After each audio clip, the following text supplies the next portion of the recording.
my interest in the ocean was sparked early on by The Undersea World of Jacques Cousteau, which aired on television in the 60s, and no one had ever seen anything like that, I think, before he had started doing those specials, and it was just like landing on the moon for me.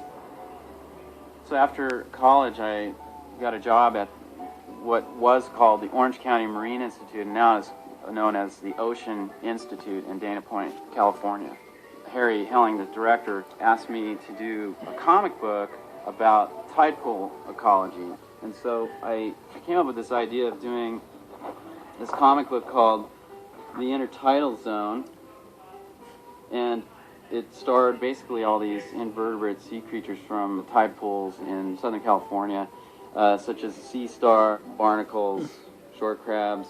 And actually the host was a sponge named Bob, but not like SpongeBob. He was a natural-looking sponge. I reached a point at the Marine Institute where I was more interested in creating things and painting and sculpting. I started using motors and parts from old toys and sort of cannibalized these things into sculptures. I have one right here. This one is this dog that I made out of some motor from some toys. He actually barks a little bit. He's a little bit old right now, so he's sounding tired. I actually went up to CalArts and brought all my paintings with me. I had no animation experience and no films. And I met with Jules Engel, who was the head of the experimental animation program there. And he looked at my work and said, "You belong here," immediately. And it totally changed my life. My thesis film was called Wormholes, and that was funded by the Princess Grace Foundation. Wormholes was an attempt to depict relativity in a poetic way. I was trying to present this kind of complex scientific idea in a way that was easy to understand. I had a film accepted into the Ottawa Animation Festival, so I went to a screening of Wormholes, and I love the style, but it was extremely cerebral and conceptual and warped. Joe Murray, who's trying to put together the show Rocko's Modern Life, was looking for directors, which was a dream job for anybody that likes animation. We worked from outlines. Rocco was storyboard driven, which is another thing that appealed to Steve. That style of writing was the way many of the earlier Warner Brothers cartoons were written, and many others, probably Fleischer, these things where they didn't follow a script. There was one in particular that had a story of, it was Undersea, actually, episode where fish are fishing for fishermen, and he came up with that. Working on the last season, I remember I was talking with writer Martin Olson about shows and funny animal shows, and I really thought I don't really have an idea that I'd want to torture myself over for several seasons. And then Martin was looking at the Intertidal comic that I had, and he said, "What, are you crazy? This is your show right here." So I thought I'd like to do a show about an innocent, sort of like a Jerry Lewis Under the Sea kind of thing. I started to think, well, what undersea creature would represent this? And so I just started drawing undersea animals, and I came across the sponge. It was really not very animated. They usually sit pretty quiet on rocks, filter feeding.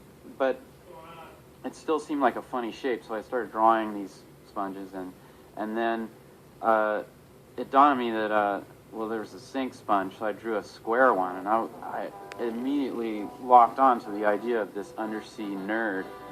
And from that point on, I thought, well, that's the start, SpongeBob.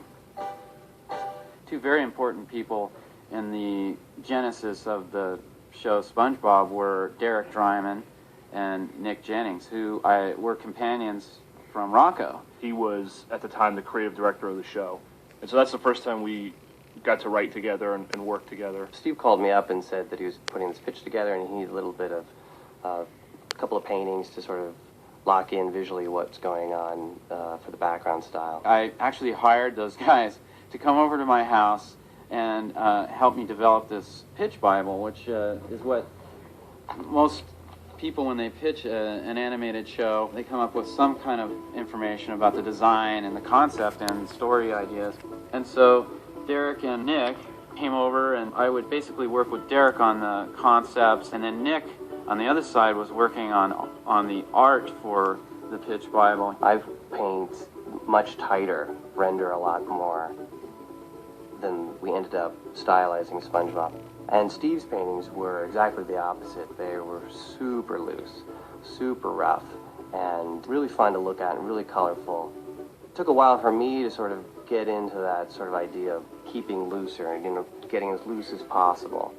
We couldn't just translate his style of painting right into animation. It was just a little too loose. I try not to walk in with an idea of my own to inject into, try to force Steve into doing something. I try to wait and see what he's thinking, and then I can react to that. Ultimately, the day came when we had I had this Pitch Bible. I had all the characters at least thought out and some storylines, and it was time to pitch the show. He had on his Hawaiian shirt. He had this whole underwater terrarium with little models of the characters. He had artwork. He had Hawaiian music playing.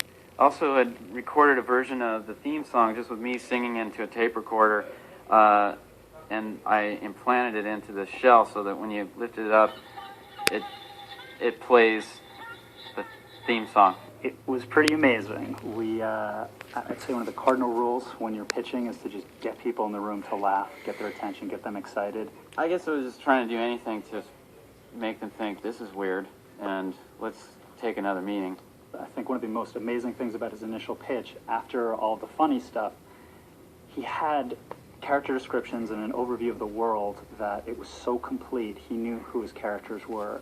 It was amazing. And if you look back now, these years later, it's all there in the original documents. I loved the idea that he was a marine biologist in a former life, that he studied marine biology. That was a big thing because it was like, well, who's going to know this world better than somebody that's actually interested in this world? I was like, let's just do it.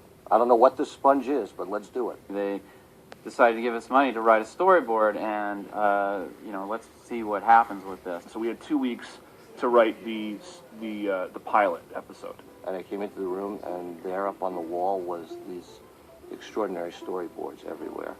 And Steve and his team were there, and they put on a performance which I wish I had on tape. He started to pitch the show, and it was like, oh my God, this guy is good. He is funny. He was doing all the voices. He was doing the sound effects. They were laughing. It went really well. So it was stressful because we knew that was the decision. He acted out every character. He made voices, and the other people came in and chimed in with their voices. And he pointed to the boards and the kineticism of the boards itself, even in the action sequences where he goes, it bounces off here and off here and off here and bounces there, and he goes here and he goes there and he slaps it. And every sound, you could almost hear every sound effect. So me and Steve and Nick were waiting in the room, and they just walked out, and it was like 5 minutes, and we were worried. We thought it would take weeks. The only reason after the pilot pitch that we took a few minutes to step outside is that we were exhausted from laughing, and we really just had to calm down and figure out the right way to just tell him to go ahead, because we wanted to have some modicum of control of the process. Door opened and Albie walked in. He's like, "Okay, it was great. Let's do it." So after we finished the pilot,